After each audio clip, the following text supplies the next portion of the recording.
الصلاة والسلام عليك يا رسول الله على آلك وأصحابك يا حبيب الله الصلاة والسلام عليك يا نبي الله على آلك وأصحابك يا نور الله۔ درود پاک پڑھنے کے بے شمار فضائل و برکات ہیں۔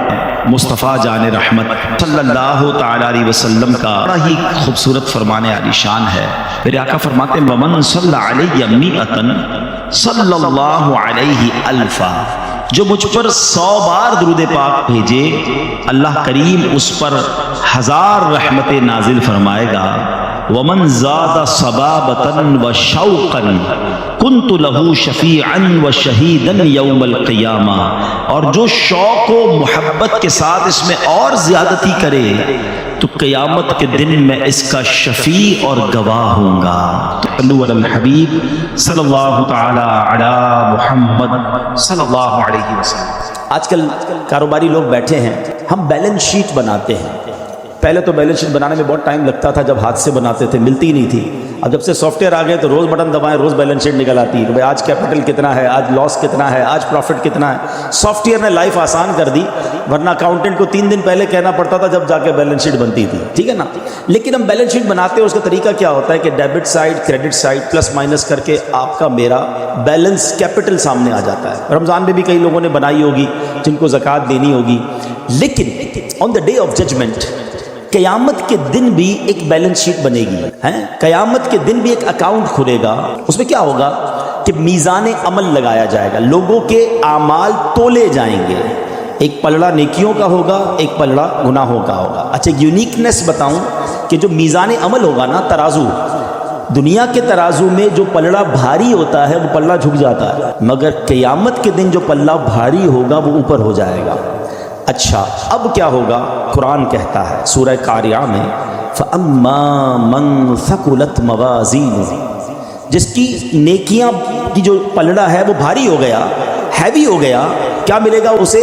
فَهُوَ فِي عِيشَةٍ رَاضِيَةٍ، وہ مزے میں، چین میں، جنت کی نعمتوں میں ہوگا۔ پھر آگے فرمایا وَأَمَّا مَنْ خَفَّتْ مَوَازِينُهُ فَأُمُّهُ هَاوِيَةٌ وَمَا أَدْرَاكَ مَا هِيَهْ نار حامیہ۔ قرآن کہتا ہے جس کے پلڑا ہلکا پڑ گیا نا، نیکیاں کم ہوئی، گناہ زیادہ ہو گئے، وہ بھڑکتی آگ میں ڈالا جائے گا، شعلے مارتی ہوئی آگ میں ڈالا جائے گا۔ ٹرائی ٹو انڈرسٹینڈ، وہ جو بیلنس شیٹ ہوگی نا، موسٹ کروشل بیلنس شیٹ ہوگی، اس دن کوئی طریقہ نہیں ہوگا۔ ادھر تو مثال کے طور پہ کوئی بندہ قرضے میں چلا گیا، کسی سے لون لے لے گا، ڈیبٹ سائڈ زیادہ ہے تو کسی نہ کسی کے ساتھ لون لے کر ایڈجسٹ کر لے گا، ادھر لون لینے کی کوشش کی جائے گی۔ روایتوں میں آتا ہے کہ ایک بندہ ایسا ہوگا جس کا ایک نیکی کم ہوگی، بیلنس ہو جائے گا، اگر ایک نیکی مل جائے تو جنت میں چلا جائے گا، صرف ایک نیکی۔ اب وہ مارا پھرے گا قیامت کے دن، یہاں تک کہ اپنی ماں کے پاس جائے گا کہ ماں جی مجھے ایک نیکی دے دیجئے، میں جنت میں چلا جاؤں گا۔ اس دن ماں ساتھ نہیں دے گی۔ والد بیٹے کے پاس آئے گا، کہے گا بیٹا میرا ایک گناہ لے لے، ساری زندگی تیری خدمت کی ہے، آج ایک گناہ کا بوجھ تو لے لے تو میرا جنت میں جانے کا سامان بن جائے گا۔ مگر نہ باپ بیٹے کے کام آئے گا، نہ بیٹا باپ کے کام آئے گا۔ کیسی نفسا نفسی ہوگی بتاؤ؟ اس دن اس شخص کو کتنی حسرت ہوگی کہ جس کی چند نیکیاں کم ہونے کی وجہ سے وہ جہنم میں جائے گا۔ اس کو کتنا یاد آئے گا کہ یار دنیا میں موقع ملا تھا، نفل پڑھ لیتا، تلاوت کر لیتا، ذکر کر لیتا، درود پڑھ لیتا، یا 1 2 4 گناہ ہی کم کر لیتا تاکہ میری جنت پہ جانے کی صورت بن جاتی۔ یہ دن آنا ہے۔ اب وہ سینیریو ذہن میں رکھو اور اب اس حدیث کو دوبارہ سنیں کہ درود پاک تو میری بیلنس شیٹ کو ایڈجسٹ کرنے کا شاندار وظیفہ ہے کہ آقا فرما رہے ہیں ایک بار درود پڑھو 10 نیکیاں بڑھ جائیں گی، 10 گناہ کم ہو جائیں گے۔ یعنی میرے نیکیوں کا وزن بڑھانے والا اور گناہوں کا وزن گھٹانے والا وظیفہ ہے۔ تو سچ بتاؤ پھر کتنے درود پڑھنے چاہیے؟ کوشش کیا کریں فضول کاموں سے بچ کر۔ بہت زیادہ ٹائم اپنے موبائل فون کے ساتھ ویسے ہی گپ شپ میں گزار رہے ہوتے ہیں، لینا نہ دینا پتہ نہیں، ساری سوشل میڈیا کی ویڈیوز دیکھنی ہیں۔ اس کے بجائے اللہ رسول کا ذکر کر لیا کرو، درود پاک کی کثرت کر لیا کریں، انشاءاللہ نامہ اعمال میں نیکیاں بڑھتی رہیں گی اور گناہ کم ہوتے رہیں گے۔ اللہ مجھے بھی اور آپ کو بھی کثرت کے ساتھ درود پاک پڑھنے کی توفیق عطا فرمائے۔ آئیے مل کر محبت کے ساتھ باآواز بلند درود پاک پڑھ لیں۔ صلو علی الحبیب صلی اللہ تعالی علی محمد صلی اللہ علیہ وسلم۔ رحمت الہی کا عشرہ ہے، ماہ رمضان کے 3 عشرے ہیں نا، پہلے 10 دن رحمت ہے، اگلے 10 دن عشرہ مغفرت ہے، اور آخری اشرا جہنم سے آزادی کا اشرا ہے۔ اللہ کی رحمت کے بارے میں سنا ہے مگر کبھی کوشش کی اس کو جاننے کی کہ اس کی رحمت کی وسعت کیا ہے، اس کی رحمت کے ڈائمنشنز کیا ہیں، اس کی رحمت ہے کتنی بڑی۔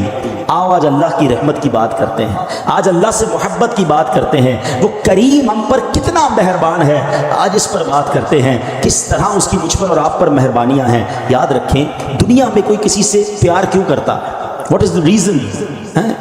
کیا وجہ ہوتی ہے کہ بندہ کسی کے فال ان لو، اس کے پیار میں گم ہو جاتا ہے؟ 3 ریزن ہوتی ہیں نارملی، یا تو وہ بڑا حسین ہوتا ہے، اچھا لگنے لگ جاتا ہے، یا بڑا مہربان ہوتا ہے، خیال رکھنے والا ہوتا ہے، یا وہ بڑا با کمال ہوتا ہے، اسپیشل ہوتا ہے، عام لوگوں سے ہٹ کر ہوتا ہے، اس لیے اس سے پیار ہو جاتا ہے۔ اگر یہ 3 ریزنز ہیں تو خالق کائنات کی طرف اگر توجہ جاتی ہے تو دنیا کے سارے حسن اور رعنائیوں کو بنانے والا وہ میرا مالک کیسا حسین ہوگا، جس نے دنیا میں ایسے حسین اور ایسی رعنائیاں، اتنے خوبصورت مناظر بنائے، جنت جس نے بنائی، اس مالک کی سبحان اللہ وہ کیسا حسین مولا ہوگا۔ پھر آگے چلو، اگر با کمال سے محبت ہوتی ہے تو ہر با کمال کو کمال دینے والی ذات بھی رب کائنات کی ہے، پھر اس سے محبت کیوں نہ ہو۔ اور اگر کسی محسن سے، کسی خیال رکھنے والے سے پیار ہو جاتا ہے تو بتاؤ تو صحیح، جب سے پیدا ہوا ہوں جب سے لے کر آج تک روزانہ جس کے احسانات تلے دبا ہوں وہ کوئی اور ذات نہیں، وہ میرے مالک کی ذات ہے۔ بلکہ سچی بات بتاؤں، مجھ پر اور آپ پر تو پیدا ہونے سے پہلے اس کے احسان جاری ہے۔ جی ہاں، بیفور مائی برتھ وہ مجھ پر بلیسنگز، مجھ پر مہربانیاں جاری کیے ہوئے۔ کیسے بتائیے؟ کیا بچے اب نارمل پیدا نہیں ہوتے ہیں؟ بچے پیدا ہو رہے ہیں آج کل، کسی کے ذرا کون سا مرض ہے، کسی کا گردہ ہی نہیں ہے، کسی کا ہاتھ صحیح نہیں، کسی کا پیر صحیح نہیں، کوئی بغیر آنکھ والا، کوئی بغیر کان والا، عجیب عجیب معذور بچے پیدا ہوتے ہیں۔ اللہ تعالیٰ ہمیں اور ہماری نسلوں میں ایسے معذور بچوں سے ہمیں محفوظ فرمائے۔ لیکن میں پورا پیدا ہو گیا، میرے اعضاء پورے ہیں، میں دیکھ بھی رہا ہوں، بول بھی رہا ہوں، سن بھی رہا ہوں۔ اس کا مطلب کیا ہوا؟ میرے رب نے میری تخلیق کامل فرمائی۔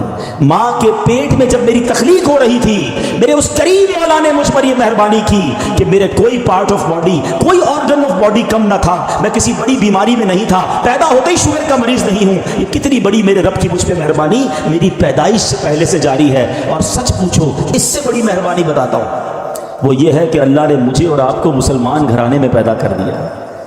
کسی کافر کے گھر میں بھی تو پیدا ہو سکتے تھے نا، روز بچے پیدا ہو رہے ہیں، کوئی کس مذہب والے کے یہاں پیدا ہو رہا ہے۔ میں نے کیا کمال کیا تھا؟ میرا کیا ایسا کمال تھا کہ اللہ نے مجھے مسلمان گھرانے میں پیدا کیا؟ سب سے پہلی آواز جو میرے کانوں نے سنی وہ اللہ اکبر کی اذان سنی، کیونکہ جب میں پیدا ہوا مسلمان گھرانے میں تھا تو میرے کان میں اذان دی گئی۔ بتاؤ، یہ شروع سے مہربانیاں رب کی جاری ہیں۔ تو اگر کسی مہربان سے محبت کی جاتی ہے تو پھر اللہ سے سب سے زیادہ ہمیں محبت ہونی چاہیے۔ اور اب آؤ میں بتاتا ہوں وہ کریم رحمان کیسا ہے، وہ رحیم کیسا ہے، وہ رحمتیں کیسے برساتا ہے۔ اس کی رحمت یہ چاہتی ہے کہ میں اور آپ بخشے جائیں۔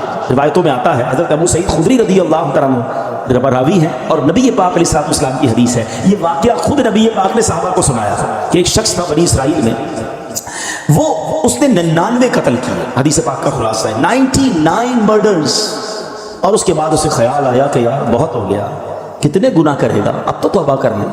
وہ ایک راہب کے پاس گیا، سو کالڈ مولوی صاحب، اس زمانے کے بھی سو کالڈ ہوں گے، علم تھا نہیں، لکس لائک۔ بے شک ہم بھی آج کل ہر داڑھی والے کو عالم دین سمجھ لیتے ہیں، بلکہ اب تو بغیر داڑھی والے کو بھی عالم دین کہنا لوگوں نے شروع کر دیا۔ یہ عجب فنومنا چلا ہے کہ جس کی مرضی وہ اسلام کی انٹرپریٹیشن کر رہا ہے اور لوگ اسے سنی جا رہے ہیں۔ اللہ کے بندوں، عالم دین صحیح عقیدے والے سے بات سنو گے تو سمجھ آئے گی۔ یہ حدیث بھی اسی طرف رہنمائی کر رہی ہے کہ کہنے کو وہ کوئی مذہبی آدمی ہوگا، یہ بندہ چلا گیا اس کے پاس، کہا حضرت 99 قتل کیے ہیں، کیا میری توبہ قبول ہوگی؟